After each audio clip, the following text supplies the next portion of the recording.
মাহিয়ান চলে যায় রান্নাঘরে। মেয়েটাকে তার খুব চেনা চেনা মনে হচ্ছিল, কণ্ঠটাও চেনা। কিছুক্ষণ পরেই খাবার নিয়ে আসে। খাবার মাঝখানে দুজন মিলেই এই কথা বলে। এক পর্যায়ে মাহিয়ান বলল, আপনার বাড়িতে কে কে আছে? তাইপানের গলায় খাবার আটকে যায়। পানি এগিয়ে দেয় মাহিয়ান। আপনি ঠিক আছেন? আমি ঠিক আছি।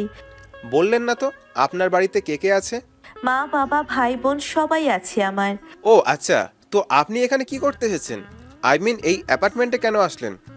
এখান থেকে তো পুলিশ স্টেশনটাই কাছাকাছি ফ্যাক্টরিতে কাজ করেন নাকি?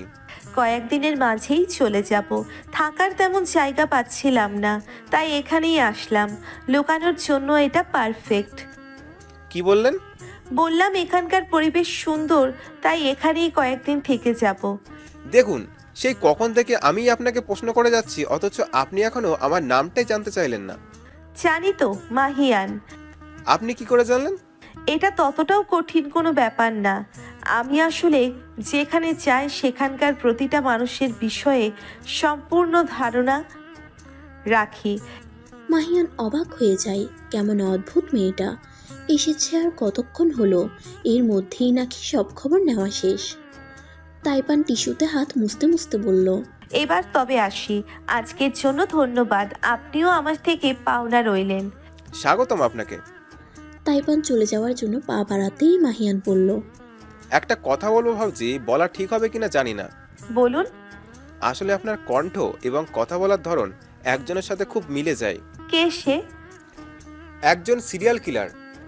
তাইপান দীর্ঘ হাসল, কোনো প্রতিক্রিয়া না দেখিয়েই প্রস্থান করল, যেন কথাটাই সে তৃপ্তি পেল।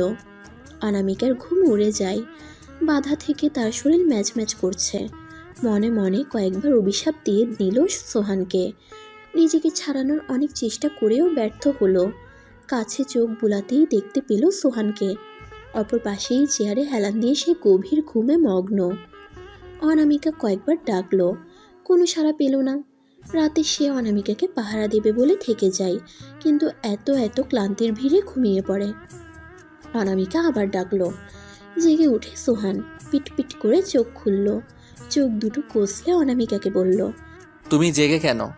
তাচ্ছিল্যের হাসি দিল অনামিকা। মনে হচ্ছে এটা সাজানো ফুলের বিছানা, আমি আয়েশ করে ঘুমিয়ে থাকবো। সোহানের মুখটা কেমন শুকনো হয়ে গেল, ভীষণ টানা পোড়নের মধ্যে আছে। বিড়বিড় করে বলল, এমন কেস আমি কখনো সামলাইনি। কি হবে এর শেষটা? বলল, আর কোনো উপায় নেই, তোমাকে রিমান্ডে দিতেই হবে, না হয় একটা কথাও বলবে না তুমি। মনে হচ্ছে জোর করে হলেও আপনি আমাকে দিয়ে সব মিথ্যেকে স্বীকার করাবেন। সত্য মিথ্যা তফাৎ করতেই আমি হিমশিম খাচ্ছি। এখন মনে হচ্ছে সব সত্যি, আমি একমাত্র মিথ্যা। মাঝে মাঝে আমাদের চোখও আমাদের ফাঁকি দেয়। যা দেখা যায় তার মধ্যে থাকে রহস্য, এবং যা দেখা যায় না তাই সত্য। কথা বলার মাঝেই সোহান নিজের ঘড়ি চেক করে। ফজরের আজান পড়েছে। অনামিকার বিধ্বস্ত মুখশ্রী দেখে সোহানের খুব মায়া হয়, কিন্তু একটা জিনিস সে স্পষ্ট করে নিল, সিরিয়াল কিলারের সাথে অনামিকার কোনো না কোনো যোগসূত্র আছেই। সকালবেলা সোহান পত্রিকায় মুখ গুজে বসে থাকে, চিন্তার ভাঁজ তার কপালে। এমন সময় আসে মাহিয়ান। সে ভেবেছিল অরুণিকাকেই ধরে ফেলা হয়েছিল, তাই দেখতে এসেছে। এই কয়দিনে তার মনেও অরুণিকার জন্য কিছুটা ভালো লাগা কাজ করছে। সোহানের থেকে অনুমতি নিয়ে সে অনামিকার কাছে যায়, অথচ স্তব্ধ হয়ে যায়। দেখে তার মনে হচ্ছে না এটাই অরুণিকা। মাহিয়ান অনামিকাকে কিছুক্ষণ দেখল, অথচ কোনো প্রতিক্রিয়া দেখল না অনামিকার মধ্যে। বলল, তুমি কি সত্যি অরুণিমা? অনামিকা মাথা তুলল। সে কখনোই মাহিয়ানকে আগে দেখেনি, তাই বলল, কে আপনি? এমন কথা শুনে মাহিয়ান কিছুটা স্থির হয়ে গেল। বলল, তোমার কণ্ঠ আলাদা, তুমি অরুণিমা হতেই পারো না। ওর সাথে আমার অনেক কথা হয়েছে, কণ্ঠ পরিবর্তন করতে পারবে তা আমার বোধগম্য নয়। আমি আর কতবার বলবো আমি কোনো অরুণিকা নই। আমি চিনি না কোনো অরুণিকাকে। সেটা আর কেউ বিশ্বাস করুক আর না করুক, আমি বিশ্বাস করি তুমি অরুণিমা নও। তার কণ্ঠে রয়েছে তেজ, চোখে আগুনের ঝলক, চলার গতি হাওয়ার চেয়ে দ্রুত। মাহিয়ান চলে যায় সোহানের কাছে। রাগে তার কণ্ঠ উচ্চ গতি ধারণ করেছে। অরুণিমা বলে একটা ভুল মেয়েকে শাস্তি দেওয়ার মানে কি সোহান? সোহান পত্রিকা থেকে চোখ সরিয়ে বলল, কি বলছিস? যাকে আটকে রেখেছিস সে অরুণিমা নয়। তুই কি করে জানলি সে নয়? এমন সময় খবর আসে আরও একটা মার্ডার হয়েছে, সেম আগের স্টাইলে। একটা ছেলেকে লেকের ধারে পাওয়া গেছে, ক্ষত বিক্ষত, স্ক্রুর আঘাতে ছিন্ন ভিন্ন। সোহান চেয়ার ছেড়ে উঠে দাঁড়ায়, এক নজর অনামিকার দিকে তাকায়। যদি অনামিকা এখানেই থাকে তাহলে ওই খুনটা কি করলো? খুনের সময় দেখলো রাত 2টা থেকে 3টার মধ্যে করা হয়েছে।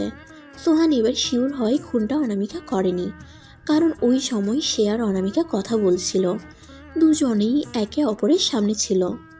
সোহান অনামিকাকে ছেড়ে দেওয়ার আদেশ করে ঘটনাস্থলে যায়। সে মনে হয় না অনামিকাকে আর কখনো মুখ দেখাতে পারবে। বের হতে নিতেই নোমানের কল আসে। সে অনামিকার কথা জিজ্ঞেস করছিল। সোহান বলে দিল ছেড়ে দিয়েছে সে। নোমান তাকে নজরে রাখতে বলে, কারণ সিসিটিভিতে উমরের মৃত্যুর দিন ওকে দেখা গিয়েছিল উমরের বাড়ির আশেপাশেই। অনামিকা বাড়ি পৌঁছাতেই ওর পরিবারের মুখে হাসি ফুটে ওঠে। নাসিমা কেঁদে কেঁদেই বলল, কেমন ছেলের সাথে তোর সম্পর্ক হলো? এই ছেলের জন্যই তোকে এত কষ্ট পেতে হয়? আমি যেন আর কখনো তোকে ওই ছেলের সাথে মিশতে না দেখি। অনামিকা রাগে ফেটে পড়ে। ওনাকে তো আমি দেখে নিব। ওই পুলিশ অফিসারকে যদি নাকের ডগায় না ঘুরিয়েছি তো আমার নামও অরুণিকা নয়। নিজের ঘরে চলে যায় অনামিকা। হঠাৎ দেখতে পাই সোহান কল করেছে। অনামিকা ফোনটা অফ করে দেয়, কিছুতেই সে কথা বলবে না। এদিকে সোহানেরও খুব অনুশোচনা হচ্ছিল, তাই সে অনামিকার বাড়িতে আসবে বলেই ঠিক করে। যে ভাবা সেই কাজ। সমস্ত কাজ ফেলে সে চলে আসে অনামিকার কাছে। সোহান এসেই হনহন করে অনামিকার ঘরে ঢুকে। অনামিকার মাথার উপর বালিশ চাপা দিয়ে শুয়েছিল। সোহান বালিশ সরাতেই চমকে উঠে অনামিকা। আপনি আপনি এখানে কেন এসেছেন? প্রেমিকরা প্রেমিকার বাড়িতে আসবে, এটাই তো স্বাভাবিক, তাই না? আবার শুরু করলেন? আবার? আমার আপনাকে সহ্য হয় না একদম। আপনার থেকে কি আমার মুক্তি মিলবে না কখনো? উচ্চস্বর শুনে বাবুল ঘর থেকে বেরিয়ে আসে। সোহানকে দেখে বলল, কার অনুমতি নিয়ে তুমি আমার বাড়িতে ঢুকলে? আঙ্কেল, আমি কথা বাড়াতে চাই না, বের হয়ে যাও আমার বাড়ি থেকে। সোহান কোনো কথা না বলে বেরিয়ে যায়। অপমানে তার গা রিরি করতে থাকে। এতটা অপমান সে কখনো সহ্য করেনি। এ পর্যায়ে নিজেকে তার যোগ্য প্রেমিক বলেই মনে হচ্ছে। পরপরই আবার নিজেকে এক প্রকার বোকা ভাবছে। সোহান তাইপানের সাথে দেখা করতে যায়। দরজায় আঘাত করতেই খুলে যায়, যেন তাইপান জানতো সোহান আসবে, তাই আগে থেকেই দরজার কাছে বসে সময় গুনছিল। সোহান ভেতরে ঢুকেই তল্লাশি করা শুরু করে, যদিও তাইপানের অগোচরে। তেমন কিছুই নজরে পড়ল না। একটা সাধারণ মেয়েই মনে হলো তাকে। মাহিয়ান সোহানকে তার বন্ধু বলে পরিচয় করিয়ে দেয়। অনেকক্ষণ আলাপের পর বেরিয়ে যায় সোহান। তার কাছে তাইপানকে তেমন কিছু মনে হলো না। হয়তো চেহারা এক হওয়ার পেছনে কোনো কারণ নেই, হতেই পারে। শুনেছিল পৃথিবীতে একরকম দেখতে 7 জন মানুষ থাকে। অবশ্য তা কখনো নিজের চোখে দেখা হয়নি সোহানের। বিশ্বাসযোগ্য কিনা তাও বুঝতে পারছে না। অনামিকার কলেজ খুলে গেছে, তাই হোস্টেলে ফিরে যায়। ইয়াশা যেন হাতে চাঁদ খুঁজে পেল অনামিকাকে দেখে। অনেকদিন না দেখে তারও মন টিকছিল না। অনামিকার মন খারাপ হলো রোমানার কথা ভেবে। এখনও তার কোনো খবর পাওয়া যায়নি। রাতে অনামিকা গভীর ঘুমে আচ্ছন্ন ছিল। এমন সময় মনে হলো কেউ তার পাশে বসে আছে। চোখ খুলে দেখতে পেল কেউ নেই। আবারও ঘুমানোর চেষ্টা করে। মনে হলো কেউ তার মাথায় হাত বুলিয়ে দিচ্ছে। অনামিকা চোখ খুলেই চমকে ওঠে। তুমি এখানে? অরুণিকা চশমাটা খুলে ফেলে। অনামিকা চমকে ওঠে আরও কিছুটা। আমি হয়তো তোমাকে চিনি, খুব চেনা মনে হচ্ছে, অথচ আমাদের পরিচয় স্বল্প সময়ের। আর তুমি তুমি এখানে এসছো কেন? সবাই তোমাকে খুঁজছে। অরুণিকা উঠে দাঁড়িয়ে বলল, রোমানার কথা জানতে চাও? হ্যাঁ, কোথায় আছে ও? জিশানুকে পুড়িয়ে মাটি চাপা দিয়েছিল। অনামিকা মুখ চেপে ধরে কেঁদে ওঠে। কেন এমনটা করলো? সে তো তাদের ব্যাপার। এমন কিছু হয়েছিল যার জন্য রেগে যায় জিশান। শেষবার তার মুখ থেকেই শুনলাম সে কল করেছিল রোমানাকে। রোমানা কল কেটে দেয় এবং পরে বলেছিল সে দেখা করতে চায় না, সে রিলেশন কখনোই ব্রেকআপ করতে চায় না। এতে জিশান রেগে যায়, রাস্তা থেকে তুলে আনে রোমানাকে তার এক বন্ধুর সাহায্য নিয়ে। তারপরই খুনটা করে ফেলে জিশান। অন্য ছেলেটি ভয়ে পালিয়েছিল। সে মানা করেছিল জিশানকে এমনটা না করতে। জিশান হুমকি দেওয়ার পাড়ের ভয়ে পালিয়েছে ছেলেটি। তার মানে জিসানকে তুমি মেরেছিলে? কারণ সে পাপী, পাপীদের আমি বাঁচিয়ে রাখি না। এমন সময় ইয়াশা জেগে ওঠে। চোখ খুলেই সামনে আবছা কাউকে দেখে চমকে ওঠে। কে এখানে? অনামিকা ঘুমের ভান ধরে পড়ে থাকে। এরই মাঝে অরুণিকা চলে যায়। ইয়াশা অনামিকাকে ডাকে। অনামিকা উঠেই চোখ কষলে বলল, কি হয়েছে তোমার? আমি কাউকে যেতে দেখলাম মনে হলো। কে এসেছিল? ঘুমের ঘোরে কিছু ভুল দেখছো হয়তো। শুয়ে পড়ো, সকালে আবার ক্লাস আছে তো। ইয়াশাকে কোনো মতে শুইয়ে দিয়ে অনামিকা বাইরে বের হয়ে আসে। এই মুহূর্তে বাইরে বের হওয়া মুশকিল। সকালের আগে দারোয়ান গেট খুলবে না, তাই পুনরায় ঘরে যায়। হাজারো চিন্তা মাথায় নিয়ে ঘুমানোর চেষ্টা করে। সকাল 9টার সময় অনামিকা কলেজের উদ্দেশ্যে বের হয়। মাথায় চিন্তার ভাঁজ থাকার কারণে অন্যমনস্ক ছিল। কোথা থেকে জায়েদ এসে ওর সামনে দাঁড়ায়। জায়েদকে দেখে থেমে যায় অনামিকা। শহীদ মিনারের সামনে একটু বসবে, কিছু কথা ছিল। অনামিকা এর কোনো হেতু পেল না। অযথা কেন সে জায়েদের কথা শুনবে। বলল, না, আমার ক্লাস আছে। সে তো আমারও আছে, কিন্তু ক্লাস শুরু হতে আরও 30 মিনিট বাকি। আমরা কি কিছুক্ষণ কথা বলতে পারি না? আচ্ছা ঠিক আছে। দুজনে মিলে শহীদ মিনারের সিঁড়িতে বসে। জায়েদ বলল, তোমার পড়াশোনা কেমন চলছে? 2 দিন পরেই তো পরীক্ষা। দেখতে দেখতে কেমন কেটে গেল সময়গুলো, টেরই পেলাম না। হ্যাঁ, কিন্তু সময়গুলো চলে গেল, একই সাথে চলে গেল কিছু অসময়ের অধ্যায়। চলে গেল ক্ষণিকেই। অন্য মনস্ক হয়ে কথাগুলো বলছিল অনামিকা। জায়েদ বলল, এটা অবশ্য ঠিক। আচ্ছা, রোমানাকে কি পাওয়া গেছে? অনামিকা আচমকা উঠে যায়। আমি যাচ্ছি। দাঁড়াও অনামিকা, আমি কিছু কথা বলার ছিল। কিছুক্ষণের জন্য থামে অনামিকা। বলো। জায়েদ একটা ছোট্ট গিফট এগিয়ে দেয়। এটা তোমার জন্য। আমি কি তোমার কাছে কাছে চাইছি? অযথা কেন দিলে? কি আছে এতে? পরে খুলে দেখো কি আছে। এখন আমি যাই, আর শোনো, উত্তর দেবে কিন্তু। জায়েদ চলে যেতে থাকে। অনামিকা পেছনে থেকে ডেকে বলল, আরে কিসকে উত্তর দিব? শোনো। জায়েদ আর পেছনে তাকায় না। সে সোজা কলেজের দিকে রওনা দেয়। অনামিকাও গিফটটা ঘুরিয়ে ফিরিয়ে কিছুটা দেখে নিজের ক্লাসের দিকে যায়। ক্লাস চলাকালীন সময়েই আবির্ভাব ঘটে সোহানের। সে ক্লাসরুমে এসেই অনামিকার খোঁজ করে। পদার্থের তাপগতিবিদ্যা বিষয়ক আলোচনা চলছিল ক্লাসে। 1 ঘন্টা ক্লাস করেই হাঁপিয়ে গেছে অনামিকা। কখনোই সে পুরো ক্লাসটা করতে চায় না। যখনই বাহানা দিয়ে ক্লাস থেকে বের হতে যাবে, তখনই সামনে হাজির হয় সোহান। অনামিকা সোহানকে দেখার সাথে সাথেই নিজের মুখ ঢেকে ফেলে হাত দিয়ে। তারপর পেছনে ফিরে নিজের সিটে এসে বসে। সোহান যেন কোনো মতেই তাকে দেখতে না পায়, তার জন্য ওড়না দিয়ে মুখ ঢেকে ফেলে। শিক্ষকের সাথে কুশল বিনিময় করে সোহান খোঁজ করে অনামিকার। শিক্ষকও জিজ্ঞেস করে, এখানে অনামিকা কে?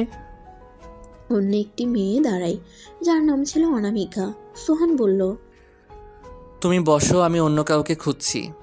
আবারও জিজ্ঞেস করলো, এই ক্লাসে অনামিকা নামে কেউ থাকলে উঠে দাঁড়াও। কিন্তু কেউই দাঁড়ালো না। সোহান হার মানার পাত্র নয়। সে এক এক করে প্রত্যেকটা টেবিলে গিয়ে দেখতে থাকে। এক পর্যায়ে অনামিকার কাছে আসতেই থেমে যায়। তোমার ফেসটা কি দেখা যাবে? অনামিকা আতকে উঠে কোনো মতে গলা চিকন করে বলল, আমার অ্যালার্জির কারণে মুখে সমস্যা হয়েছে, তাই ঢেকে রেখেছি। সোহান ওর কানের কাছে মুখ নিয়ে বলল, আমি আপনার চেহারা দেখতে আসিনি মিস অনামিকা। আপনাকে চিনতে আমার কখনো ভুল হবে না, সে আপনি যাই করুন না কেন। এখন মানে আমার সাথে চলুন, না হয় সবাইকে বলবো আপনি একজন। না, আমি যাচ্ছি। অনামিকা উঠে যায় সিট থেকে। কি না কি বলে বসবে হঠাৎ। এই ছেলের মুখের ঠিক নেই। সোহানের সাথে চলে যায় অনামিকা। ক্যাম্পাসে গিয়ে বসে দুজন। কোনো কথা বলছে না অনামিকা। সোহান অনামিকার চোখের দিকে তাকিয়ে বলল, সরি। অনামিকা অবাক হয়ে জিজ্ঞেস করলো, সরি কেন? না বুঝে তোমাকে অপরাধী বানিয়ে দিলাম। অনেক কষ্ট দিয়েছি তোমায়, তাই সরি। ও, তার মানে একটু অনুশোচনা হয়েছে তাহলে। তার মানে তুমি চাইছিলে আমি তোমাকে সরি বলি? কোনো ব্যাপার না, এখন তো বলে দিয়েছি। তার মানে আমাদের মাঝে এখন সব ঠিক। কেমন উদ্ভট যুক্তি আপনার মাথায় থাকে। চিকিৎসা দরকার আপনার। 1-2 নয়, বরাবরই 15 চামচ বেশি বোঝেন আপনি। বুঝি বলেই তোমাকে বুঝলাম। ধ্যাত, কেন ডেকেছেন সেটা বলে চলে যান। এরপর আমি যেন আপনাকে আমার ত্রিসীমানায়ও না দেখি। কোনো ব্যাপার না, 3 সীমানা বাদ দিয়ে বাকিগুলোতে তোমার সাথে দেখা করে নেব। অনামিকা উঠে যায়, এখানে আর এক মুহূর্তও না। সোহান বাধা দিয়ে দাঁড়ায়। আরে রেগে যাচ্ছ কেন? আমি কি একটু মজাও করতে পারবো না? আমার সাথে কি আপনার মজার সম্পর্ক? সেসব বাদ দাও, যেটা বলতে এসেছিলাম। তুমি হয়তো আমাকে খুব খারাপ মনে করো, করাটাই স্বাভাবিক। আমি প্রথম থেকেই তোমাকে শুধু কষ্ট দিয়েই যাচ্ছি, তবে আর কখনো দেব না। আমি কিন্তু তোমার কল্পনার মতো ততটা খারাপ নই। আমারও মন আছে, সে মনে কেউ একজন বাসা বেঁধেছে। আমিও অনুভব করি কাউকে। তোমাকে দেখার পর থেকে আমার মনে হলো আমার হৃদয়ে থাকা নারীটি আসলে তুমি। এতদিন খুঁজে পাইনি, এখন পেয়ে গেলাম। বিশ্বাস করো, আমি তোমাকে অনেক। বলতে পারছে না সোহান, মুখে যেন বাজছে। তবুও কোনো রকমে দাঁতে দাঁত চেপে বলল, আমি তোমাকে ভালোবেসে ফেলেছি অনামিকা। তোমার অতীত কি তাতে আমার কোনো আগ্রহ নেই। তুমি কি আমাকে ভালোবাসবে? সমস্যা নেই, এখন তোমার উত্তর না হবে আমি জানি। আমি তোমাকে অনেকটা সময় দিলাম, তার মধ্যে ভেবে নিও। এখন তাহলে আসছি। অনামিকার ঠাই দাঁড়িয়ে আছে। এতক্ষণ কি ঘটলো বুঝে উঠতে পারেনি। সোহান চলে যেতে যেতেই কাউকে কল করলো। বলল, এতে কি কাজ হবে? তোর ডায়লগ তো মেরে দিলাম, এবার দেখি ও কি করে। আশা রাখছি মন গলবে। মেয়ে মানুষ তো, একটু নরম গলায় তাদের জন্য যথেষ্ট। এরা সবাইকেই বিশ্বাস করে নিতে পারে মুহূর্তেই। হোস্টেলে থাকবে না বলে ঠিক করেছে অনামিকা। এই আশার সাথে সলা পরামর্শ করে একটা মেসে ওঠার ব্যবস্থা করে। হোস্টেলের হাজারো নিয়মের মাঝে হিমশিম খাচ্ছে। অনামিকা বিকেলে ছাদে আসে এই আশার সাথে। সাথে করে নিয়ে এসেছে দুটো গিফট বাক্স। এই আশা কৌতূহলের সাথেই বলল, দুজনেই কি তোমাকে পছন্দ করে নাকি?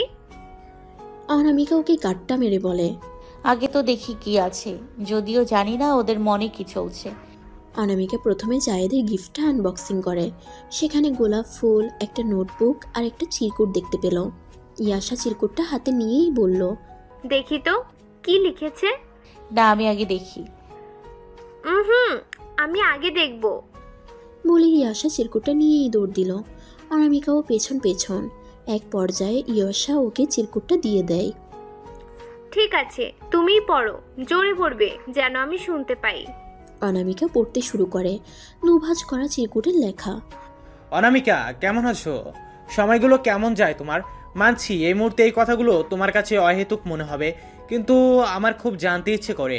আমি তোমার বিষয়ে সব খবর রাখি। সেই কলেজের প্রথম দিন থেকেই তোমাকে দেখি। প্রথম দিনেই তোমাকে আমার ভালো লেগে যায়, কখনো বলতে পারিনি।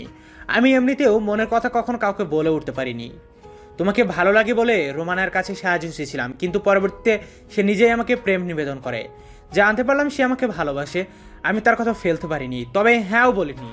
আমি বলেছি কিছুটা সময় পর ভেবে দেখব। এখন আমরা বন্ধু। এভাবেই চলছিল, এর মাঝেই ওরা হারিয়ে যাওয়া। জানি না কোথায় আছে। আমি ভেবেছি ওকে বলে দেবো আমার পক্ষে ওকে ভালো রাখা বা ভালোবাসা কখনোই সম্ভব নয়, কারণ আমি তোমাকে পছন্দ করি। এখন তোমার আমাকে স্যাস্ত্রা ছেলেদের মতো মনে হবে, এটাই মনে হবে। দুদিন ভালো করে কথা বলেছি বলেই ছেলেটা এসব বলছে। তুমি ভুল ভাবছো। তোমার প্রতি আমার ভালো লাগে সেই প্রথম থেকেই। তুমি কোথায় থাকো, কার সাথে মেলামেশা করো, কার সাথে বন্ধুত্ব, সব জানি আমি। উমর নামের কারোর সাথে তোমার সম্পর্ক ছিল। আমি খুব কষ্ট পেয়েছিলাম কথাটা শুনে, খুব কেঁদেছি। কিন্তু যখন শুনলাম ব্রেকআপ হয়ে গিয়েছে, তখন আবার মনে হলো আমি কিছু হারিয়ে ফেলায় খুঁজে পেয়েছি।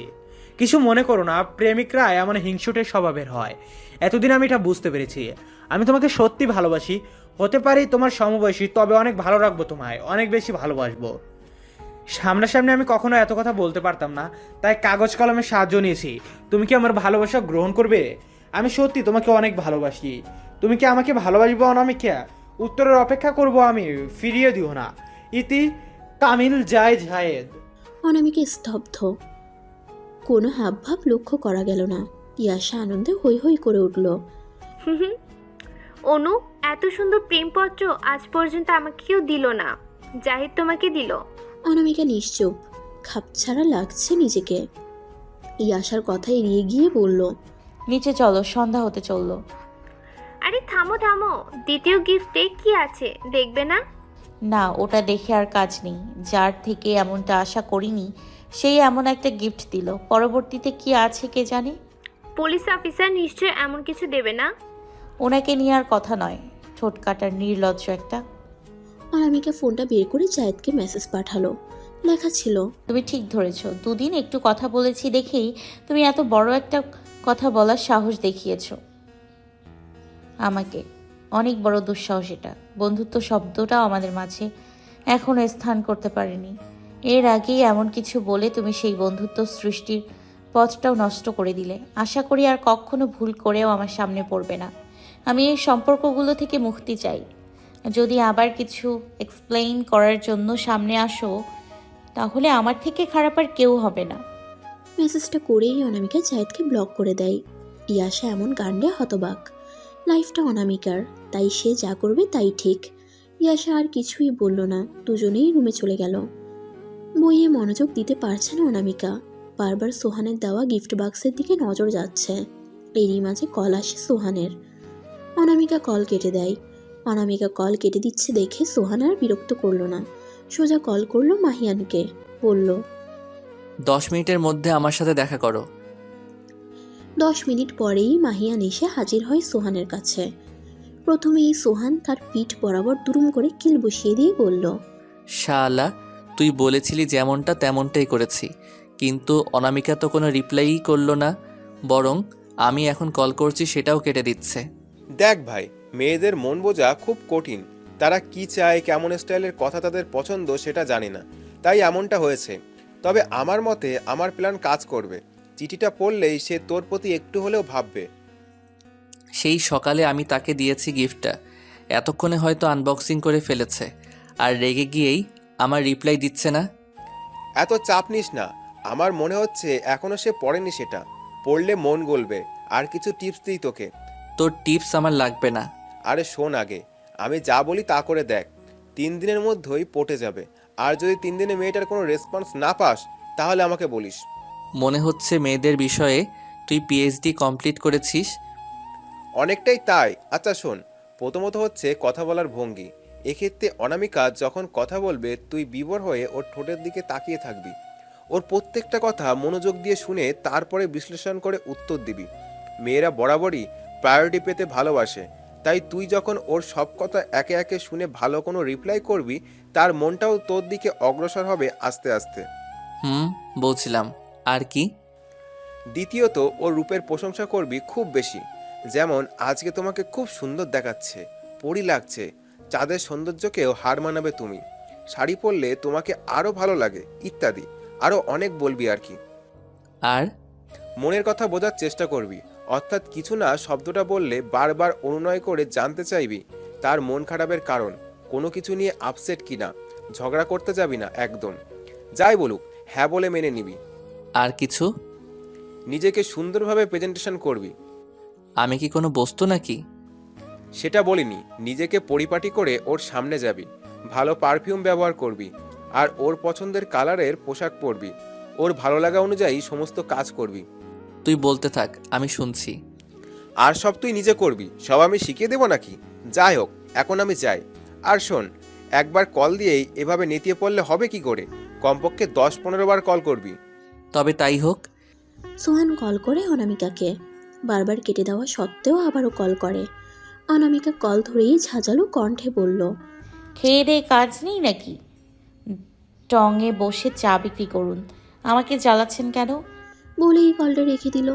সোহানের ইচ্ছে করলো মোবাইলটাকে জোরে সোরে একটা আছাড় দিক, কিন্তু মোবাইল ভেঙে গেলে কথা বলবে কি করে, সেটা ভেবে আর এমন অঘটন ঘটাতে পারে না। পুনরায় কল করে অনামিকাকে। অনামিকা ফোন রেখেই ওয়াশরুমে গিয়েছে। এমন সময় ইয়াশা খেয়াল করলো কল বাজছে, তাই নিজেই রিসিভ করে। ওপাশ থেকে সোহান বলল, একটু স্বস্তি পেলাম।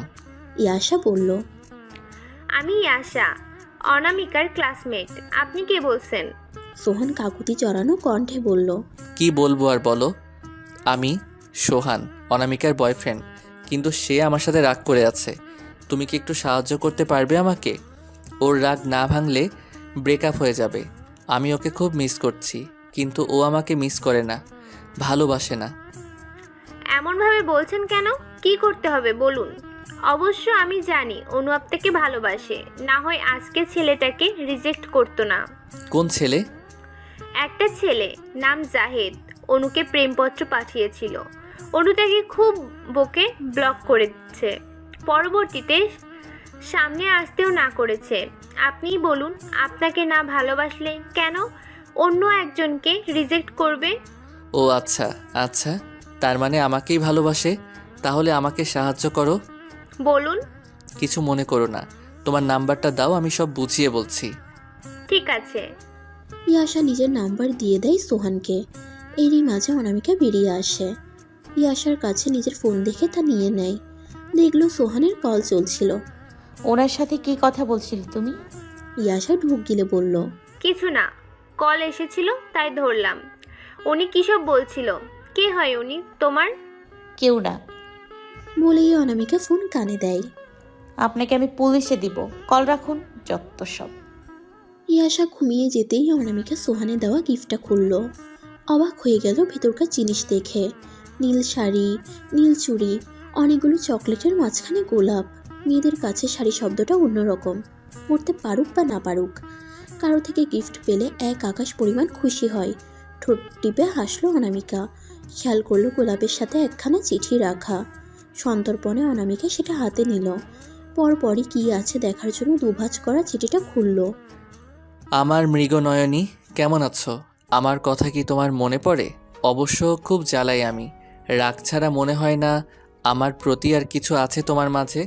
মনোহরিণী, হৃদকারিণী, তোমাকে দেখলেই আমার হৃদয়ে তোলপাড় শুরু হয়। হৃদস্পন্দন বেড়ে যায় দ্রুততার সাথে। কখনো সুযোগ পেলে এই বুকে মাথা রেখে দেখো, মুহূর্তেই স্পন্দন থেমে যাবে। তোমাকে কাছে পেলেই আমার হৃদস্পন্দন এক মুহূর্তের জন্য থেমে যায়। অদ্ভুত এক শিহরণ বয়ে যায় সমস্ত শরীরে।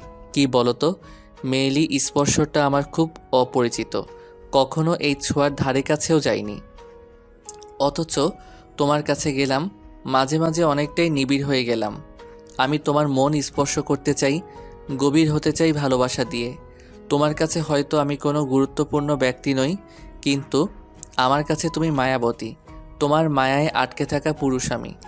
তোমার দীঘল কালো চোখ, হরিণাভ দৃষ্টি, তোমার এলানো চুল, গোলাপের পাপড়ির ন্যায় ঠোঁট যুগল আমাকে আরও বেহায়া করে তোলে। তোমাকে পেতে ইচ্ছে করে। তন্দ্রাচ্ছন্ন বিকেলেও তোমাকে দেখি। আমার চতুর্দিকে তোমার বসবাস। আমি আনমনে হেসে উঠি তোমার কথা ভেবে। তুমি এতটা স্নিগ্ধ, এতটা প্রেমময়, আমি ভেবে পাই না তুমি মানুষ নাকি পরী।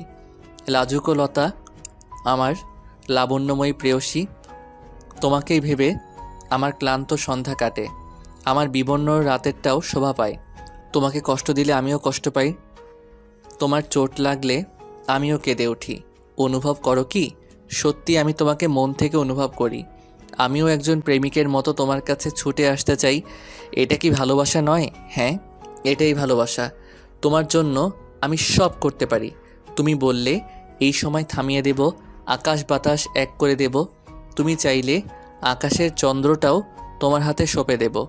প্রেম নিবেদন করব সোনালি রোদ উপহার দিয়ে। তুমি কি আমাকে ভালোবাসবে তবে? এই প্রেমিক পুরুষকে কি নিজের মনে ঠাঁই দেবে? প্রেয়সী নন্দিনী। ইতি, তোমার সোহান। অনামিকার ভালো লাগলো কথাগুলো, কিন্তু আজগুবিও মনে হলো। চিঠির উত্তর দিতে মন চাইছিল, তাই কাগজ কলম নিয়ে বসলো।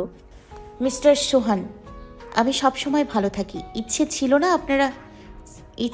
আপনার চিঠির উত্তর দিতে, অথচ কেন জানি না মনে হলো এত কষ্ট করে অনুচ্ছেদ লিখেছেন। বক্তব্যটা অবশ্যই আপনি আশা করেন আমার থেকে। প্রথমত ধন্যবাদ শাড়ি দেওয়ার জন্য, এটা আমি গ্রহণ করলাম। ভাববেন না আমিও পুষিয়ে দিব এর পাওনা। কেউ কিছু দিলে ফিরিয়ে দিতে নেই, তাই রেখে দিলাম। দ্বিতীয়ত আমি সবচেয়ে বেশি ক্ষুব্ধ হয়েছি আপনার চিঠি দেখে। পড়েই বুঝেছি এটা আপনার লেখা নয়। নিজেই যদি প্রেমপত্র লিখতে না পারেন, তাহলে প্রেম করার অধিকার নেই আপনার। কে লিখেছে চিঠিটা জানি না, তবে ভাষাগুলো আপনিই বলেছেন। ভুলভাল তথ্য দিয়েছেন কেন? আমার চুল কাঁধ পর্যন্ত, কোমর পর্যন্ত নয়। আবার বললেন কালো চোখ। আমার চোখের মণি বেড়ালের মতো, অর্থাৎ অনেকটা সোনালি বর্ণের। কখনো চোখের দিকে না তাকিয়ে চোখের প্রশংসা। এটা একমাত্র আপনার দ্বারাই সম্ভব। তৃতীয়ত, আপনি আমার জন্য সব করতে পারবেন। এটাও সম্ভব। আকাশের চাঁদ এনে দিতে পারবেন। সিরিয়াসলি, আকাশ বাতাস এক করে দিতে পারবেন। সময়কে থামিয়ে দিতে পারবেন। লিমিটের মধ্যে সংজ্ঞা দেয়া দরকার। অহেতুক আজগুবি কথা বলে কারোর মনে জায়গা করতে চান, ঠিক আছে, মানলাম। তবে আকাশ বাতাস এক করে সময় থামিয়ে চাঁদ এনে আমার সাথে দেখা করুন। এর আগে যেন আমি না দেখি। আর শুনুন, পরের বার চিঠিটা নিজে লিখবেন, অন্য কাউকে দিয়ে নয়। হোক আপনার লেখা অগোছালো, তবুও নিজের মনের ভাব নিজেই ফুটিয়ে তুলতে পারবেন। অন্য কেউ সেটা পারবে না। আল্লাহ হাফেজ। ইতি, অনামিকা। সকাল সকাল অনামিকা চিঠিটা পাঠিয়ে দেয় সোহানের উদ্দেশ্যে। তারপর কলেজে চলে যায়। রাস্তার পাশেই বুকে দুহাত ভাঁজ করে দাঁড়িয়ে আছে জায়েদ। কিছু বলার সাহস পাচ্ছিল না। অনামিকা দেখেও না দেখার ভান ধরে পাশ কেটে চলে যায়। সকাল সকাল নাস্তা করে মাহিয়ান বের হয়। হঠাৎ তার চোখ যায় তাইপানের দরজার দিকে। ভাবলো একবার কথা বলবে। মেয়েটার চোখে মায়া আছে। মাহিয়ান দরজায় করাঘাত করে। তাইপান বেরিয়ে আসে, হাতে তার হলুদ লেগে আছে। মাহিয়ান খেয়াল করে বলল, রান্না করছিলেন নাকি? তাইপান হাতটা সরিয়ে নেয় সামনে থেকে। কি বলবে বুঝতে পারছে না, বলল, হ্যাঁ। আপনি রান্না করতে পারেন তাহলে? আমাকে ইনভাইট করলেও পারতেন। তবে আজকে মনে হয় পেয়ে গেলাম ইনভাইট। কি রান্না করেছেন? হাত কচলে তাইপান বলল, রুটি। রুটি বানানোর জন্য হলুদ লাগে? এটা কেমন রুটি? লাগে না, কিন্তু আমি তো দিলাম। মাহিয়ান তাইপানকে পাশ কাটিয়ে তার ঘরে ঢুকে সোজা রান্নাঘরে গিয়ে দেখে সবকিছু একদম অগোছালো। রুটি বানানোর জন্য পানিতে আটা তো দিয়েছে, কিন্তু সেটা খুব কম পরিমাণ, মনে হচ্ছে পানিই বেশি। এর মাঝে অনেকটা হলুদ, মরিচ।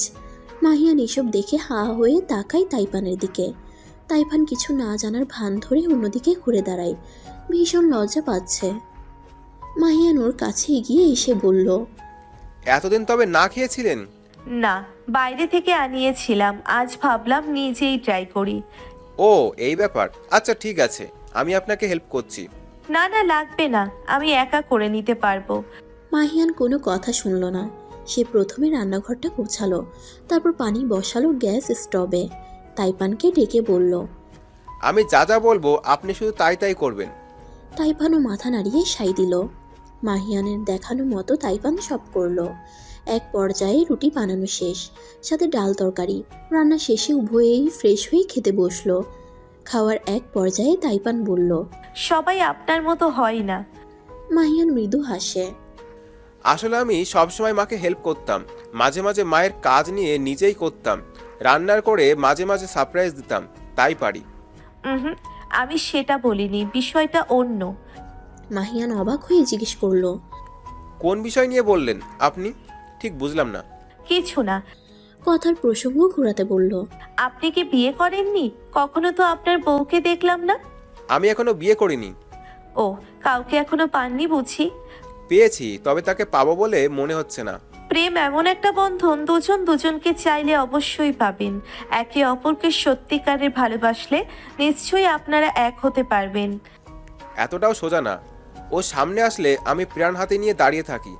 একটা কথা কি জানেন? পুরো দেশটা ওকে ঘৃণা করে, একমাত্র আমি ছাড়া। সেটা আবার কেমন কথা? কে সে? মাহিয়ান হাত মুছতে মুছতে বলল, আমি কি দেখতে পারি তার চোখ দুটো? একদিন আপনার সাথে পরিচয় করিয়ে দেব। আসলে সে জানেই না আমি তাকে কতটা পছন্দ করি। কয়েকবারই দেখা হয়েছে, সেটাও কিছু মুহূর্তের জন্য। ওর সময় নেই। বাহ, এত বিজি আপনার প্রিয়জন। অনেক বিজি। মনে হচ্ছে এখনো মনের কথাই বলেননি আপনি। কবে বলবেন? দেরি করলে হয়তো অন্য কেউ ওর লাইফে এসে যাবে। মনে হয় না কখনো বলতে পারবো। মনের কথা মনেই রয়ে যাবে। আমি খুব ভয় পাই। সে কোনো সাধারণ মেয়ে নয়, এমন একজন যার কথা আমি আপনার সামনে উচ্চারণ করতে পারছি না। আরও একটা কথা হলো, আমি তার দুটো চোখ ছাড়া আর কিছুই দেখিনি। জানি না সে কেমন দেখতে। তাইপান কেমন নড়ে চড়ে বসলো। মাহিয়ান তার মোবাইল বের করে দেখালো। তাইপান যেন বোকা বনে গেল। তার শরীর কাঁপতে শুরু করলো। চোখ জোড়া অস্থির হয়ে উঠল। মাহিয়ানের দিকে তাকিয়ে কিছু চিন্তা করলো। কপালে চিন্তার ভাঁজ পড়ল। পরক্ষণেই বলল, বড্ড বড় ভুল করছেন আপনি।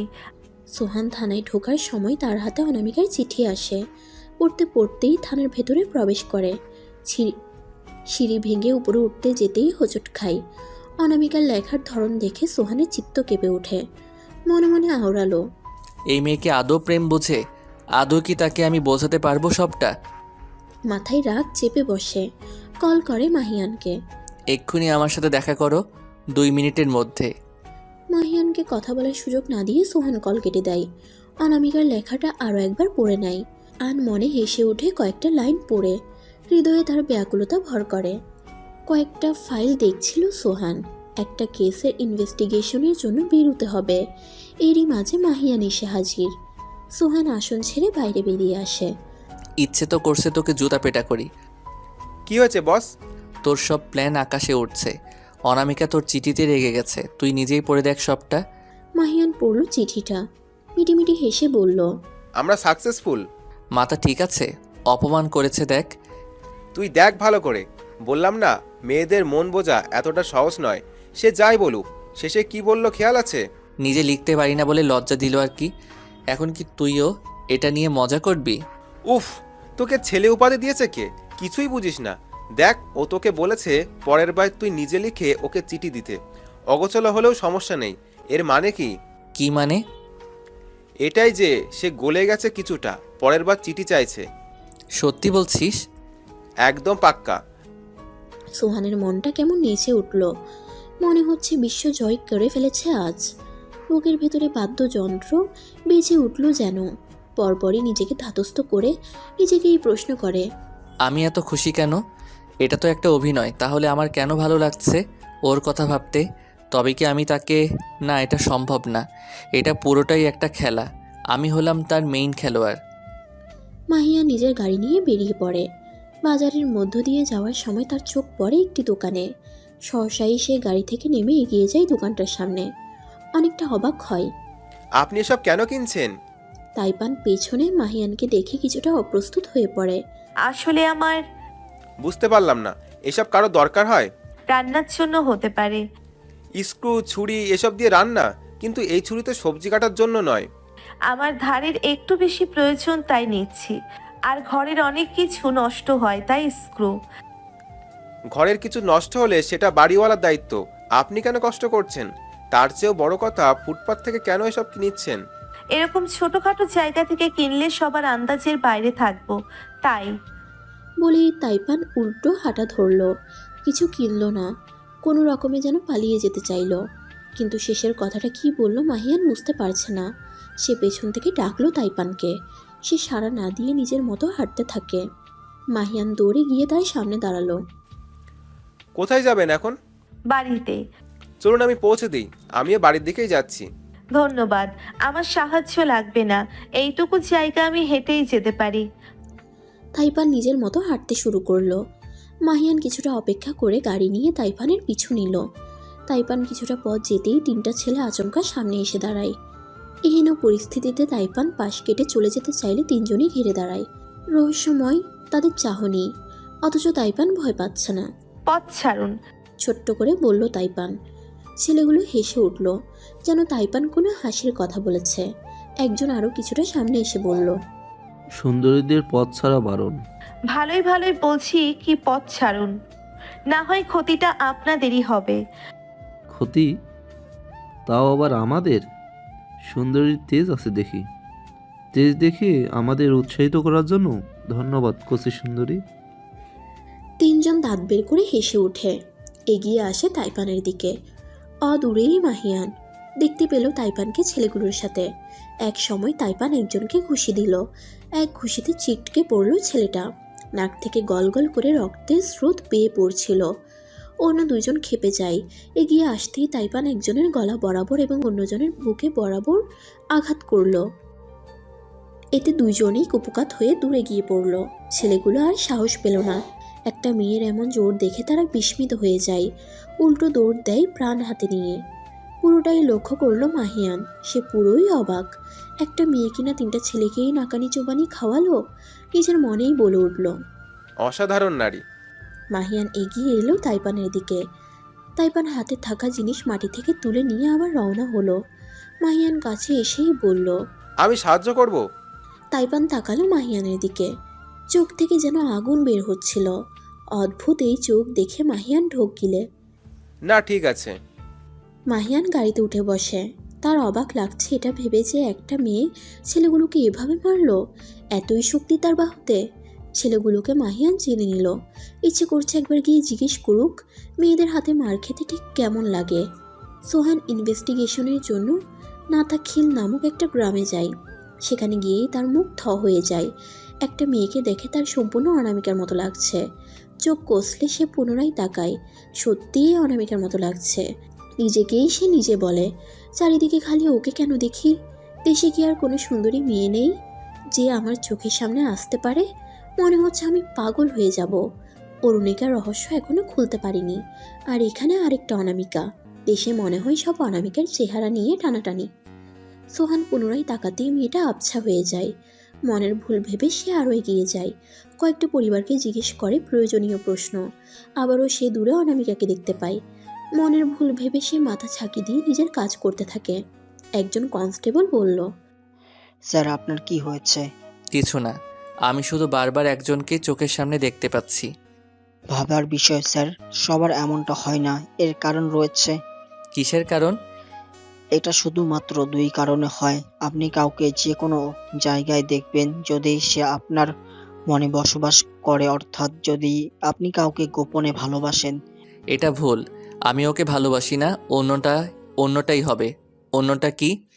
দ্বিতীয়ত, আপনি যাকে ভয় পান, অর্থাৎ ভয়ের চোটে সে মানুষটাকে বারবার চোখের সামনে দেখেন।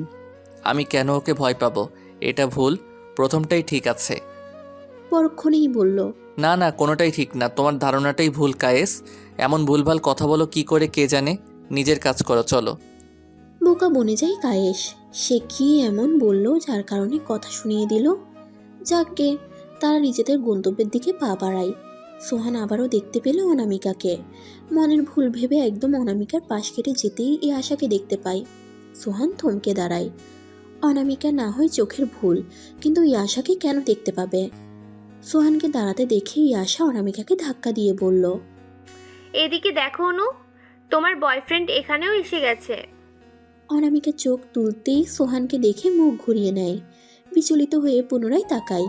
প্রথমবার পাত্তা দেয়নি নিজের চোখে। দ্বিতীয়বারেও সোহানকে দেখে কান দিয়ে ধোঁয়া বের হওয়ার উপক্রম। আপনি এখানে কেন? সেম প্রশ্ন, তুমি এখানে কেন? আমি আমার কাজে এসেছি। আমিও আমার কাজে এসেছি। তাহলে নিজের কাজ না করে আমার কাছে দাঁড়ালেন কেন? আমাকে না দেখলে বুঝি আপনার দিনটা হজম হয় না? খাবার হজম হয় না শুনেছি, দিনও হজম হয় না সেটা আজ শুনলাম। আপনি কিন্তু তোমার সাথে কথা বলছি না আমি। ইয়াশা, তুমি বলো কি হচ্ছে এখানে? জিজু, আসলে আমাদের এক বন্ধু অসুস্থ, তাকেই দেখতে এসেছি। শীঘ্রই তার অপারেশন করতে হবে। ওদের আর্থিক অবস্থা ভালো নয়, তাই আমরা সব বন্ধুরা মিলে কিছু একটি ব্যবস্থা করার চেষ্টা করছি। কোন হসপিটালে নেওয়া হবে? স্থানীয় মেডিকেলে। ঠিক আছে, আমি তাহলে আসি। সোহান চলে যেতে যেতে পেছনে ফিরে কয়েকবার দেখল অনামিকাকে ঝগড়া করছে সেই আশার সাথে। সোহানকে জিজু ডাকাই খুব ক্ষেপে গেছে। হঠাৎ তার মনে হলো মাহিয়ান বলেছে অনামিকার কথা শুনতে এবং ভালো করে উত্তর দিতে, কিন্তু সে তো ঝগড়া করে আসলো। এবার কি হবে? বিষয়টা তো আরও কঠিন থেকে কঠিনতর হচ্ছে। মেয়েদের মন পাওয়া কি যুদ্ধ করার চেয়েও কঠিন কিছু? সোহান বাড়ি যাওয়ার পথে দেখল রাস্তার পাশে দাঁড়িয়ে আছে ক্ষুধার্ত 3টা বাচ্চা।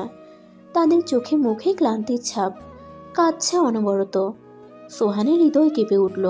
বাচ্চাগুলোর জন্য তার বুকের ভেতর অদ্ভুত এক মায়া হলো। সে গাড়ি থামিয়ে ওদের কাছে গেল। তোমরা এখানে দাঁড়িয়ে কেন? তোমাদের বাবা মা কোথায়? ড্যাব ড্যাব করে তাকিয়ে আছে 3জন। বাবা মা শব্দটা যেন তাদের কাছে খুব অপরিচিত ঠেকল।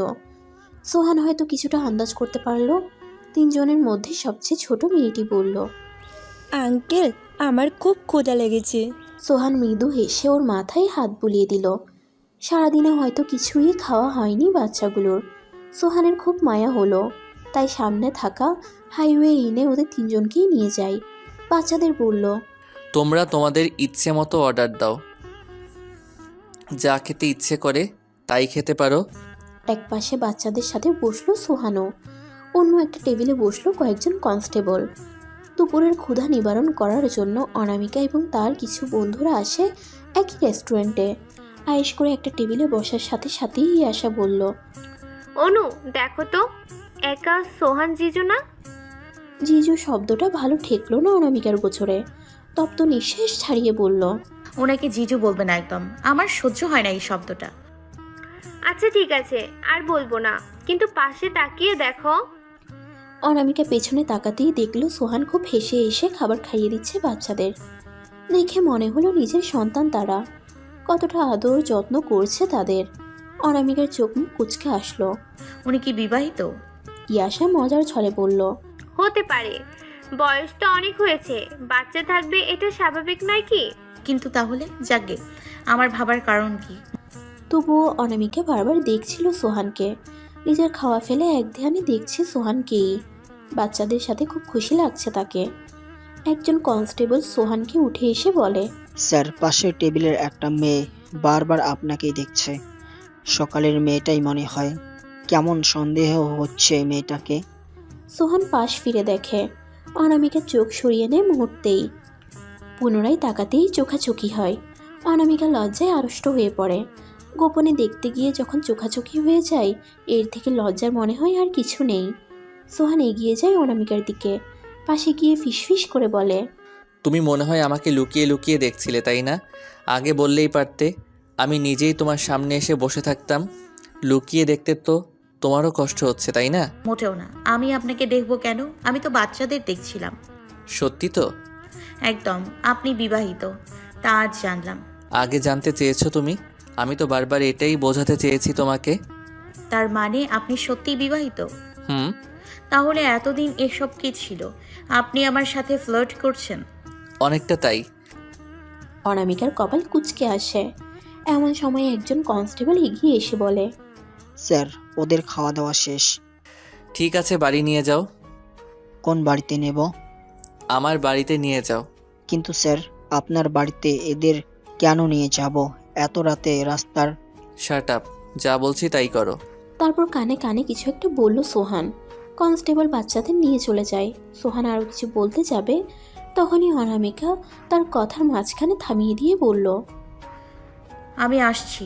আপনি আপনার বউ বাচ্চা নিয়ে থাকুন। দয়া করে এমনটা আর করবেন না কোনো মেয়ের সাথে। নিজের বউকে ভালোবাসুন। অনামিকা গজগজ করতে করতে চলে গেল। সবাইকে বলল, আমার একটু কাজ আছে, আমি যাচ্ছি। তোরা ম্যানেজ করো এদিকটা, আমি বিকেলে এসেই সব দেখব। বলেই চলে গেল অনামিকা। মন খারাপ করে বসে রইল হোস্টেলের বারান্দায়। কোনো কিছুতেই যেন মন বসছে না।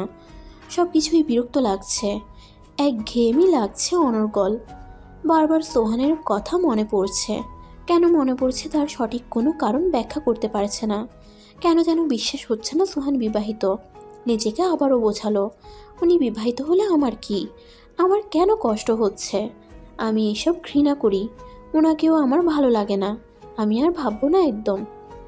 কেঁদে ফেলে মুহূর্তেই। ভেতর থেকে কষ্টরা হানা দিচ্ছে, সঠিক কারণ পাচ্ছে না। এদিকে সোহান আবারও ভুল করলো। সে মাহিয়ানের কোনো কথাই শুনেনি। সে আবারও ঝগড়া করলো। ঝগড়া না হয় বাদ, এর থেকেও বড় বোকামি করে এসেছে। নিজেকে বিবাহিত প্রমাণ করে আসলো। এবার তো সোহান ওর সামনে দাঁড়িয়ে কথা বলতেও পারবে না। সোহান মাহিয়ানকে কল করে, দোস্ত, অনেক বড় সমস্যা করে ফেলেছি। কেন, কি হয়েছে?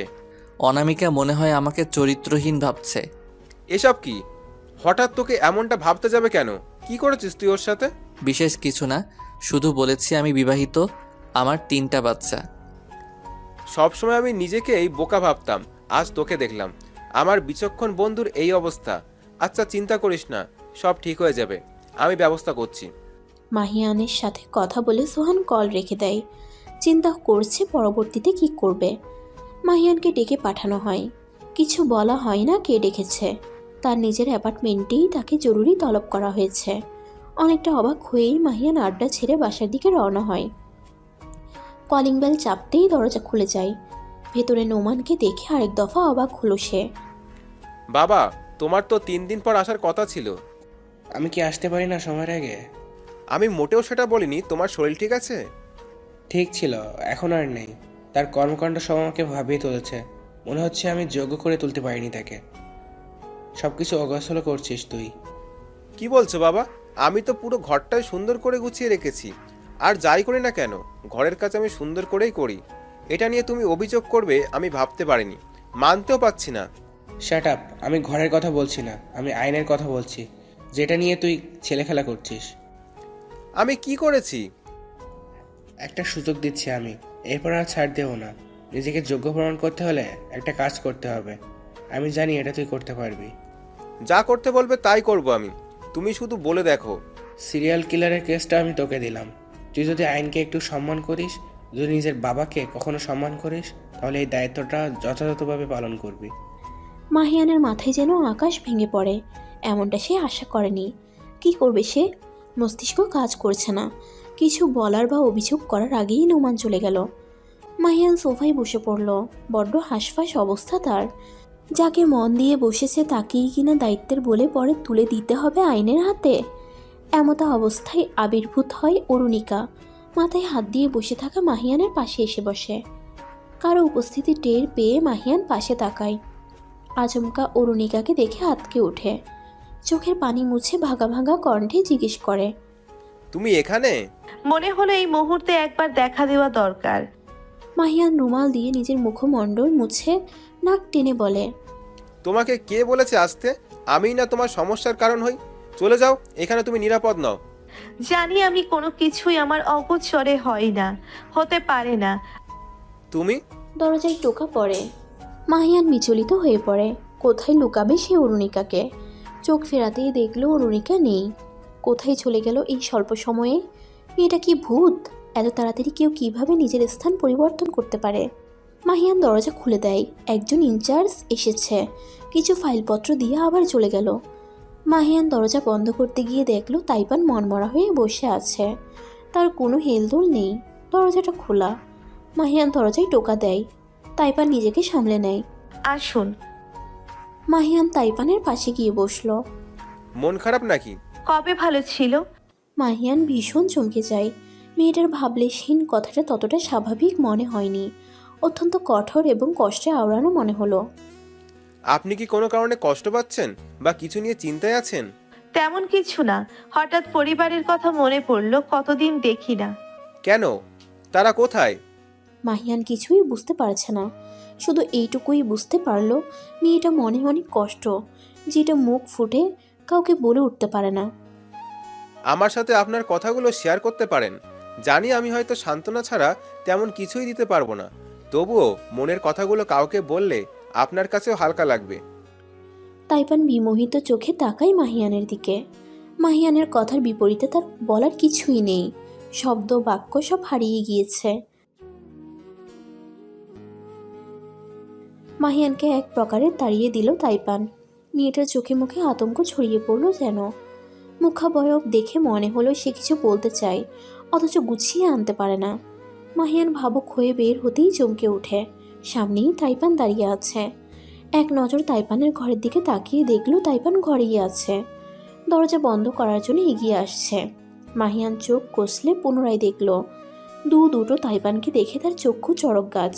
কি হচ্ছে এসব? মাহিয়ান বিভ্রান্ত চিত্তে সামনে থাকা মানবীকে জিজ্ঞেস করলো, কে আপনি? অনামিকা, আমি আপনার সাথেই দেখা করতে এসেছি। আপনি মাহিয়ান স্যার না? মুখ ভরে নিঃশ্বাস নিল মাহিয়ান। এতক্ষণে তার মনে হলো সে স্বাভাবিক হতে পেরেছে। অনামিকাকে উদ্দেশ্য করে বলল, ভেতরে আসুন। এর আগেই অনামিকার চোখ যায় তাইপানের উপর। অনামিকাকে দেখে অপ্রস্তুত হয়ে যায় তাইপান। মুখের উপর দরজা বন্ধ করে দেয়। অনামিকা এগিয়ে গিয়ে কিছু বলার আগেই মাহিয়ান ওকে ভেতরে ডাকলো। চোখে ভুল দেখেছে ভেবে অনামিকা মাহিয়ানের ঘরে যায়। অনামিকাকে ভাবুক দেখে মাহিয়ান নিজেই আগ বাড়িয়ে বলল, উনি তাইপান। আপনি নিশ্চয়ই ভাবছেন আপনার মতো দেখতে অন্য কেউ এলো কি করে। এটাই মিরাকেল। অদ্ভুত এই পৃথিবীতে সবই সম্ভব। অনামিকা দুশ্চিন্তা খুঁজল না, যেন কোনো কিছু সে হাতড়ে বেড়াচ্ছে। নিজেকে কঠোর করে আরও কিছুটা দম এনে বলল, আপনার সাথে আমার কিছু কথা ছিল। আমি জানি কি নিয়ে কথা বলবেন। আপনি জানেন সেটা কি করে সম্ভব? আমি আইনে কাছা, এটা একদম সত্যি কথা, কিন্তু প্রেমে পাকা। আপনার মনে খচখচ এটা ভেবেছে আমার বন্ধু সোহান সে বিবাহিত। আপনি তার বিষয়ে খোঁজ নিতেই আমার ঠিকানা জোগাড় করেছেন। I am right? অনামিকা যেন লজ্জায় পড়ে যায়। সত্যি তো, সে তো এটা জানার জন্যই এসেছে। ভাবনা থেকেই সে ভেবেছে ছলনা করে সব জেনে যাবে, অথচ মাহিয়ান তো এমনিতেই সব বুঝে গেল। এই ভীষণ লজ্জার কথা। মাহিয়ান পুনরায় বলল, সোহান কোনো বিয়ে করেনি, আপনি নিশ্চিন্ত থাকতে পারেন। বাচ্চাগুলো ক্ষুধার্ত ছিল, তাই তাদের রেস্টুরেন্টে নিয়ে খাইয়েছিল। আসলে বাচ্চাদের বিষয়ে ও খুব ভাবে। একটা এতিমখানা আছে, যেটাই ও প্রতি মাসেই নিজের স্যালারির 70% দিয়ে দেয়। বলা ঠিক হবে কিনা জানি না, তবে আপনাকে দেখে মনে হচ্ছে আপনি একটু হলেও ওকে নিয়ে ভাবেন। হয়তো আপনাদের মধ্যে ভালো লাগা নামক কিছু আছে, তাই আপনার উচিত তার সম্পর্কে সবকিছু জেনে নেওয়া। অনামিকা ভাবতে শুরু করে, আসলেই কি সে সোহানকে নিয়ে ভাবে? সে কি সত্যি মন দিয়ে বসলো সোহানকে? ভাবনায় ছেদ গটিয়ে নিজেই বলে, আপনি কি সবটা বলবেন? সোহানের মা বাবা বলতে কেউ নেই। নৌপথে তার বাবা মারা যায়। এর কিছুদিনের মধ্যেই পুলিশিসের অবাধ বাড়ার দরুন তার মাও মারা যায়। সোহানের বয়স তখন 12-13 হবে। আমার বাবা ওকে আমাদের বাড়ি নিয়ে আসে। আমরা একসাথেই বড় হয়েছি। তবে এসএসসি দিয়েই সোহান আর আমাদের সাথেই থাকেনি। টিউশনির পাশাপাশি একটা দোকানে হিসাবের কাজ করত। যদিও আমার পরিবারের কেউ তাকে কিছু বলেনি। মা তাকে নিজের ছেলের মতোই দেখত। তবুও সে চলে গিয়েছিল, বলে গিয়েছিল দুনিয়াটাকে সে নিজের মতো করে দেখতে চায়, বাঁচতে চায় সংগ্রাম করে। বাবা ওর মাথায় হাত বুলিয়ে দিয়ে বলেছিল, যোগ্য হয়ে ফিরে আসো। আমি যদিও জীবনযুদ্ধে পিছিয়ে, সে কিন্তু পিছিয়ে নেই। এই এতিমখানায় হয়ে বেঁচে থাকার যে একটা কষ্ট, সেটা থেকেই ও বাচ্চাদের ভালোবাসে, বুঝতে পারে সেই বাচ্চাদের ব্যথাও। অরুণিকার চোখ চিকচিক করে ওঠে। সোহানের প্রতি ওর শ্রদ্ধা জাগে। কত ভালো লোকটা। সে কিনা ঝগড়া করে। মনে মনে ঠিক করে নিল আজ থেকে আর ঝগড়া করবে না। মানবতার এই লোকটাকে আর খারাপ কোনো কথা বলবে না। আমি আসি তবে। বলেই অনামিকা উঠল। মাহিয়ান ওকে বসতে বললে বাধা দেয়। এই মুহূর্তে সে একটু একা সময় চাই। চিত্ত ব্যাকুল হচ্ছে। অনেকটা সময় গড়িয়েছে। অনামিকা ভেবেছে সোহান কল করবে, কিন্তু সে করেনি। কি এমন রাজকার্য করছে? অনামিকা হৃদয়ে আবারও বাধা দেয়। সে কি ভুল করছে? কেন একটা ভুল মানুষের কথা সে এত ভাবছে? সোহানের কলের সাথে তার কিসের সম্পর্ক? সে তো চায় না সোহান কল করুক, তবুও কেন এত প্রতীক্ষা? নিজের মস্তিষ্কে ঘুরপাক খাওয়া প্রশ্নগুলো নিজেকেই বৃদ্ধ করছে। হঠাৎ মোবাইলের বিকট শব্দ হয়। বিরক্তিতে কপাল কুঁচকে আসে অনামিকার। কানে দিতেই ওপাশ থেকে রূপা বলল, কি রে, কখন আসবি তুই? সেই কখন থেকে কল করে যাচ্ছি। সত্যি তোর কাছে খুব ঋণী হয়ে গেলাম। এমন সময় আশা করিনি এভাবে পাশে দাঁড়াবি। অনামিকার কপালে গুটি কয়েক ভাঁজ পড়ে। সে তো এখনো যায়নি, তবে কিসের কথা বলছে? অবশ্য অনেক করেছে সে তমার জন্য। তমা অসুস্থ বলে অনেক সেবা করেছে, তাই হয়তো বলছে। অনামিকা মৃদু হেসে বলল, আমি আসছি এক্ষুনি, একটু ওয়েট কর। আয় তাড়াতাড়ি। অনামিকা তৈরি হয়ে নেয়। সঙ্গে জমানো কিছু টাকাও নিয়ে গেল। যদি এটা দিয়ে কিছু হয়। ভীষণ চিন্তা হচ্ছে। 10,000 টাকা, আর সবার থেকে নেওয়া মিলিয়ে 35,000 হলো। বাকিটা কি করে জোগাড় করবে? তবুও আর কোনো কিছু চিন্তা না করে একটা সিএনজি নিয়ে রওনা দেয়। 15 মিনিটের মাথায় পৌঁছে যায় কাঙ্ক্ষিত স্থানে। তড়িঘড়ি ভঙ্গিতে হাসপাতালে ঢুকতেই কারোর সাথে ধাক্কা খায়। তার দিকে না তাকিয়েই সরি বলে দ্রুত চলে যায় তমার কাছে। রূপা, ইয়াশা, রামি, হিমেল, সমীর সহ আরও কয়েকজন বন্ধু বাহিরেই অপেক্ষা করছিল। অনামিকাকে দেখে রূপা জড়িয়ে ধরে। লাভ ইউ অনু, তোর জন্য আজ নতুন করে বাঁচতে পারলো তমা। তার মানে তমা সুস্থ আছে? যাক, আলহামদুলিল্লাহ। তোরা দাঁড়া, আমি রিসেপশনে যাই। সেখানে কেন যাবি? টাকাটা জমা দিতে হবে তো। হিমেল এগিয়ে আসলো। ভ্রুজোড়া শব্দ আসমানে তুলে বলল, মজা নিচ্ছিস নাকি রে? আগেই বয়ফ্রেন্ডকে পাঠালি, এখন নিজেও টাকা জমা দিতে যাচ্ছিস? অনামিকা অবাকের সুরে বলে। মানে? ইয়াশা পাশ থেকে বলল, সোহান জিজু সব টাকা মিটিয়ে দিয়েছে। অনামিকা আর কিছু বলল না। তমাকে এক নজর দেখে আসলো ভেতরে গিয়ে। এখনও তার জ্ঞান আসেনি পুরোপুরি। অনামিকা ওর মাথায় হাত বুলিয়ে দিয়ে বাইরে বের হয়ে আসে। ভাবছে সোহান কেন টাকাটা দিতে গেল। সে কি আগে থেকেই জেনে গিয়েছিল তারা টাকাটা জোগাড় করতে পারবে না? আচ্ছা, সে দয়া দেখালো না তো? ইয়াশা এসে অনামিকার কাঁধ স্পর্শ করে। ভাবছো জিজু দয়া দেখিয়েছে? এমনটা ভেবো না। জিজু তোমার মাথায় হাত বুলিয়ে দিয়ে বলেছিল তোমাকে উনি বোনের মতো মনে করেন। বোনের জন্য এই সামান্য টাকা কেন দুনিয়া দিতেও রাজি তিনি। সবাই খুব অবাক হয়েছিল। পুরো টাকাটা দিতে বাধা দিয়েছি আমরা, কিন্তু উনি তো বললেন ওনার বোনের প্রতি এটা ওনার দায়িত্ব। অনামিকার চোখ ছলছল করে ওঠে। মানুষটার প্রতি তার সম্মান আরও বেড়ে গেল। বিদায় নিয়ে অনামিকা হোস্টেলে ফিরে গেল। ফোনটা হাতের কাছে নিয়ে ভাবছে কল করবে কিনা। একটা ধন্যবাদ অন্তত তার পাওনা। কল করতে গিয়ে বারবার হাত কাঁপছে। শেষমেশ কল করেই বসলো। বুকের ভেতরে যেন হাতুড়ি পেটা শুরু হয়েছে। এতদিন তো দিব্যি কথা বলেছে সোহানের সাথে, তবে আজ কেন মন এত উতলা? আজ কেন অনুভূতিরা সব গ্রাস করে নিয়েছে? অদ্ভুত এক অনুভূতি হচ্ছে চিত্ত জুড়ে। ধুকপুকানি বেড়ে গেল খুব দ্রুত। সোহান কল ধরতেই অনামিকা আতকে ওঠে। হৃদস্পন্দন থেমে গিয়েছে। এতদিন তো হয়নি এমন। আজ হঠাৎ কী হলো ওর? ঘন ঘন শ্বাস নিয়ে ফোনটা কানে দেয়। ওপাশ থেকে সোহান বলল,